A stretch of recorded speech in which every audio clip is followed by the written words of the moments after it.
네, 목요일에 남자 유진투자증권의 한병화 연구위원 나와 계십니다. 어서 오세요. 네, 안녕하세요. 지금 뭐 뉴딜, 우리 그린 뉴딜에 대해서 이제 계속 얘기를 나누고 있는데요. 사실은 니콜라가 제너럴 모터스, GM이랑 전략적 제휴를 맺었어요. 뭐 그날 물론 니콜라가 한 40% 상승했고 그 다음 날 15% 떨어졌지만 뭐 물론 주가라는 게 이제 변동성이 있는 것이죠. 이 소식이 수소차 시장에 무슨 어떤 의미가 있는 겁니까? 역사적인 이벤트죠. 역사적인 이벤트다. 네, 아무래도 미국 시장이 열려야지 모든 전 세계 시장이 열리다 보니까 미국의 움직임은 되게 중요한데요. 니콜라가 제일 이제 앞서 있었고 다만 이제 생산을 어떻게 해야 될지에 대해서 사실은 뭐 솔루션이 별로 없었다 이제 그렇게 보이는 거죠. 근데 뭐 현대차에 대해서도 로브콜을 이미 보냈었고요. 네, 근데 두 번, 세 번 보냈죠? 네. 예. 근데 뭐 현대차는 뭐 이미 기술적으로 워낙 완성된 업체이기 때문에 네. 굳이 뭐 니콜라하고 협력할 필요가 없었고요. 네. 그래서 이제 GM하고 이제 한 것인데요. 생산을 하게 되니까 수소차를 실제로 이제 만드는 시대가 이제 다가온 거고요. 많은 아마 지금 스타트업들이 준비 중인데 이런 스타트업들도 앞으로 이런 이제 제휴 방식으로 해서 시장에 차를 내놓을 예정이기 때문에 네. 수소차 시대가 진짜 이제 열린다 이렇게 보시면 될 것 같아요. 그 글로벌 수소차 시장이 지금 뭐 확대되고 있는 듯하게 보이는 게 우리 그 한병화 연구위원도 뭐 뉴스 보셨겠지만 당연히 중국에서도 뭐 지금 수소차를 만든다고. 중국도 지금 예. 굉장히 공격적이죠. 중국은 기술이 하나도 없는데요. 네. 뭐 상하이, 베이징 뭐 할 거 없이 많은 도시들에서 지금 돈 많은 도시들에서 수소차에 대해서 대규모 보조금을 지급하면서 네. 기술을 지금 습득하기 위해서 굉장히 열심히 하고 있는 상태고요. 네. 국제적으로도 많은 이제 기업들에 대해서 좋은 기술을 이제 가져가려는 그런 네. 움직임들이 지금 굉장히 급하게 일어나고 있는 상황입니다. 그러면 이게 말이죠. 과거에 우리가 8, 90년대 때 그 반도체가 막 이렇게 일어날 때 일본에 있는 소재 회사들이 전 세계의 반도체 부품을 거의 다 독점하다시피 했고 소재는 말할 것도 없고요. 그렇기 때문에 그 회사가 10배가 아니라 100배 성장했고 뭐 이렇게 되지 않았습니까? 그렇습니다. 그렇다고 본다면 글로벌 수소차 시장의 규모가 확대되고 개화가 이미 됐지만 이 수소차 개발이나 생산 능력에서는 우리나라하고 일본이 최고 아닙니까? 네. 그런데 지금 보면 정책적으로나 일본보다 우리가 더 강한 것 같고 어떻게 보면 우리나라가 일본보다 약간 반발 정도 앞서 나가는 듯한 기분도 좀 듭니다. 네. 그렇다고 본다면 우리나라 이런 부품 업체들 있잖아요. 네. 이거 대박 나는 겁니까? 앞으로 10년 동안? 뭐 저는 그렇게 보고 있습니다. 네. 그러니까 시장이 이제 막 열리고 네. 수소차 시장은 10년 전에 전기차 시장하고 같은 지금 단계이거든요. 네. 테슬라의 10년 전을 생각해 보시면 지금 테슬라 주가 상승을 보시면 이제 아시게 되는 네. 거죠. 근데 그 중에서도 우리 수소차, 현대차의 능력과 그리고 현대차를 떠받치고 있는 우리 밸류체인들은 네. 전 세계에서 뭐 가장 강력한 경쟁력을 가지고 있습니다. 오히려 도요타 밸류체인들보다 뭐 우리가 더 많이 만들어 봤기 때문에 기술적으로 앞서 있는 거죠. 네. 그러면 당연히 수소차를 만들고 싶어하는 많은 기업들, 네. 뭐 GM도 아마 마찬가지일 것입니다. 네. 중국 업체들도 마찬가지일 것이고요. 당연히 우리 소재 부품 회사들한테 러브콜을 보낼 수밖에 없을 것이고요. 그 과정에서 아마 당분간은 전 세계 시장을 우리 업체들이 주도할 것으로 그렇게 보고 있습니다. 이게 좀 약간 농담 반 진담 반으로요. 과거에 우리나라에서 뭐 그 과거 얘기입니다. 예, 뭐 그랜저나 뭐 이런 거 만들 때요.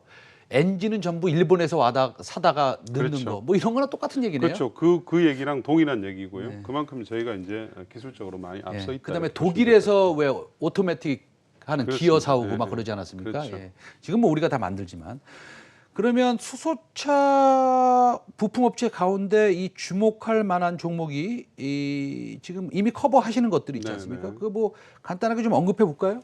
뭐 저희가 항상 말씀드리는 네. 상하 프론텍 뭐 이 종목은 수소차 옐로스텍의 가장 중요한 분리막이니까요. 네. 이걸 이제 글로벌 고호사가 독점하던 것을 이제 국산화했기 때문에 네, 네. 앞으로 세계적으로 이제 뻗어 나갈 수 있고요. 네, 네. 일진 다이아 뭐 수소 탱커 그리고 수소 이동용 차량의 또 저장 탱커도 개발을 하고 있습니다. 그리고 이제 뉴로스라는 종목을 제가 어제 보고서에 이제 넣어드렸는데요. 아 이거 보고서 이미 나온 거죠? 네, 아 어저께, 이미 다 네, 뭐 나왔습니다. 보고서 나온 얘기입니다. 네. 예, 다시 한번 제가 말씀드리면 우리 이 보고서 보시려면 유진투자증권에 가가지고 한병화 리포트 보고서 보시면 됩니다. 이게 뭐 갑자기 나온 게 아니라 이미 나왔습니다. 말씀하시죠. 예. 네, 뉴로스가 만드는 거는 공기 압축기라는 겁니다. 이 네. 공기 압축기는 수소가 산소와 만나야지 전기를 생성할 수 있는 네. 원리이기 때문에 네. 수소차, 수소연료전지 발전에 네. 모두의 공통으로 쓰이는 이제 핵심 부품인데요. 네. 이 회사가 좀 특이한 것은 이 공기 압축기를 만드는 데 들어가는 핵심 부품이 베어링입니다. 근데 네. 그전에는 이게 이제 볼 베어링이었기 때문에 네. 접촉식이죠. 네네. 그래서 차가 갑자기 속력을 내야 될 때 RPM을 올려야 되잖아요. 그럴 때 이제 볼 베어링이 좀 불리합니다. 네. 그래서 이제 1세대 수소차인 투싼 수소차에는 이 볼 베어링이 쓰였거든요. 네. 근데 2세대 넥소에는 이 뉴로스가 하는 이 공기 베어링이 있습니다. 비접촉식이라서 굉장히 RPM을 빨리 올릴 수가 있고요. 네. 그래서 이제 넥소가 차가 참 좋다는 얘기를 많이 듣죠. 가속도 차원에서. 알겠습니다. 그 뉴로스가 공기 압축기를 만든다. 그렇습니다. 근데 이게 저는 작년에 이 종목을 좀 공부해 본 적이 있어요. 네. 맨 처음에 이제 수소차에 대한 이슈가 막 나올 때. 그런데 이 회사가 재무가 좀 뭐 시원치 않던데요? 이 회사가 이제 우여곡절이 좀 많은 회사입니다. 네. 아무래도 이제 기존의 수소차 산업은 과거에는 이제 숫자가 작았기 때문에 네. 기존의 다른 산업용 이제 블로어 사업을 좀 하고 있었는데 그게 네. 이제 부침이 좀 있다 보니까 네. 회사가 이제 성장 동력을 좀 찾기 위해서 네. 저축은행을 이제 인수하려고 자금 조달을 많이 했었는데 아, 저축은행을 인수하려고 그랬군요. 예. 그러다가 이제 근데 감독원의 승인이 안 나와가지고 네. 그게 실패를 했습니다. 네. 그래서 이제 뭐 계약금에 관련된 소송 문제 그리고 네, 네. 그 과정에서 자금 조달하면서 네. 오버행 이슈들이 있어서 네. 사실은 이번 수소차 관련 랠리에 동참을 못했었죠. 아하. 예, 근데 이제 지금은 이 수소와 관련된 매출액이 많이 증가하고 있고 수소 관련 매출 비중으로서는 아마 우리 관련된 업체들 중에서 제일 높다고 할 수가 있겠습니다. 네. 알겠습니다. 그러면 또 다른 종목을 하나 추천해 주신다고 지금 돼 있는데 어떤 종목입니까? 이것도 오늘 아침에 이제 자료가 나온 진성 TC라는 종목인데요. 아침에 자료가 이미 예, 나온 거고요. 굉장히 뭐 안정적이면서도 네. 성장 동력을 확보했습니다. 이 네네. 진성 TC는 수소 연료전지 발전에 들어가는 네. 매니폴드하고 압력판 이 두 가지를 만드는데요. 네네. 이게 이제 소모품입니다. 네. 소모품이라서 2, 3년마다 갈아야 되고요. 네. 그래서 기존의 진성 TC는 건설기계 부품 하부 주행체를 만들죠. 네. 캐터필러가 매출액이 60%일 정도로 뭐 글로벌 업체인데요. 네네. 요즘 미국 시장에서 캐터필러, 존디어 같은 건설기계 회사들이 굉장히 주가가 좋아요. 네. 왜냐하면 내년부터 이제 인프라 투자가 본격화될 거라는 기대감이 있기 때문인데요. 근데 이제 거기에 더해서 앞으로 신성장 동력으로 수소연료전지 발전 부품이 이제 차지할 것이기 때문에 지금 PER이 내년 실적 기준으로 보면 10배대 초반밖에 안 되거든요. 네. 그래서 굉장히 매력적인 종목이다. 중장기 투자에 적합하다. 이렇게 이제 판단을 하고 있습니다. 중장기 투자에 적합하다 이렇게 말씀하셨는데 진성T 씨가 사실은 어디에 납품을 하고 그 뭐 왜 수소 그러니까 납품하는 곳에서 얼마나 수입을 하고 그 회사가 또 성장을 해야지 진성T 씨가 같이 성장할 수 있지 않겠습니까? 그렇습니다. 네. 그럼 어느 곳에 납품을 합니까? 두산 퓨어셀에 납품을 하고요. 수소연료전지 발전 아, 우리나라 두산 뭐 거의 퓨어셀이요? 독과점 네. 기업이죠. 네. 근데 이제 두산 퓨어셀이 네. 생산 생산 캐파를 네. 올해 이제 63메가 정도밖에 안 되거든요. 네. 근데 그거를 310메가로 대규모 증설을 합니다. 60에서 300, 65, 예. 30, 500% 증설을 한다고요? 뭐 한 3배 이상 증설을 3배 이상 하게 되는 증설한다고 거죠. 치고요. 예. 그렇게 하는 이유는 이제 네. 그만큼 이제 수주할 물량들이 많기 때문이고요. 그건 뭐 정부 정책 때문입니다. 네. 그렇게 되면 당연히 이제 거기에 납품하는 네. 진성 TC에 관련된 부품 매출액이 급증을 하게 되는 것이고요. 뭐 30억이었거든요. 2017년도 네네. 관련 매출액이. 근데 이제 올해는 한 160억, 70억 정도 될 것 같고요. 아, 그러면은요.